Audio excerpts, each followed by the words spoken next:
पहाड़ी की चोटी पर एक युवा लड़की सिया चुपचाप बैठी थी।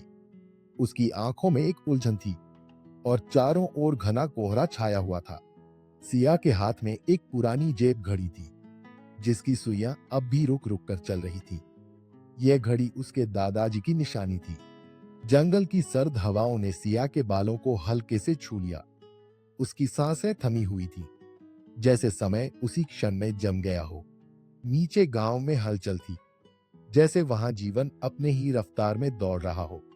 लेकिन सिया को उस भीड़ का हिस्सा बनने से डर लगता था। वह सोच रही थी, क्या मैं अपनी ख्वाहिशों का पीछा कर सकती हूँ? उसकी आंखों में एक अनजान सा डर था। उसकी माँ का चेहरा याद आया, हमेशा सिया को हौसला देने वाला। लेकिन इस बार सिया के मन में असुरक्षा की भावना थी।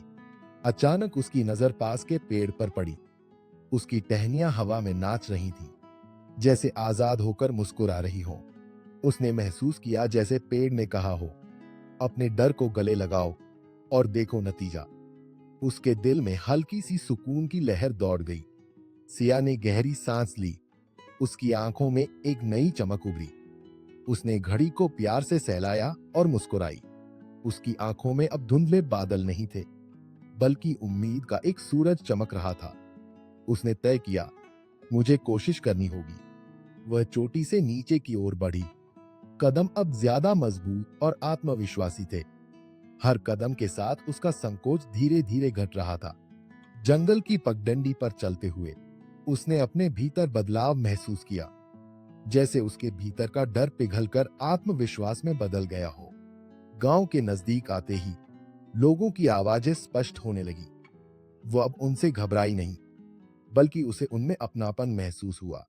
गांव की गलियों में प्रवेश करते वक्त उसने अपने भीतर एक शांतिपूर्ण परिवर्तन महसूस किया। उसने खुद पर भरोसा करना सीख लिया था।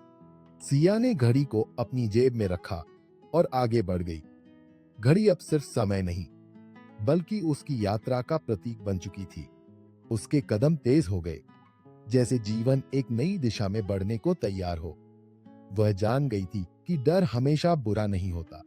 अब उसकी आंखों में एक नई चमक थी, जैसे वह नया जीवन जीने को तैयार हो। उसने महसूस किया, डर तो बस एक पड़ाव था। सिया की नजरें आसमान पर उठी, जहां बादल छंट चुके थे और सूरज की किरणें चमक रही थी। उसने महसूस किया जैसे वह आजाद हो गई हो। गांव की भीड़ में खोते खोते सिया ने अपने डर को पीछे छोड़ दिया। अब वह अपना रास्ता खुद बना रही थी, बिना किसी असमंजस के।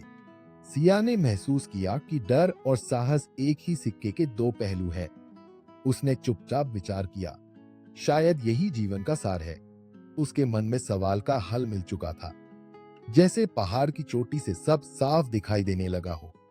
उसके चेहरे पर संतोष की मुस्कान थी।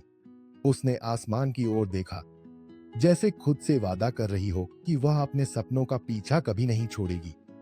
उसने अपने भीतर के डर को अलविदा कह दिया।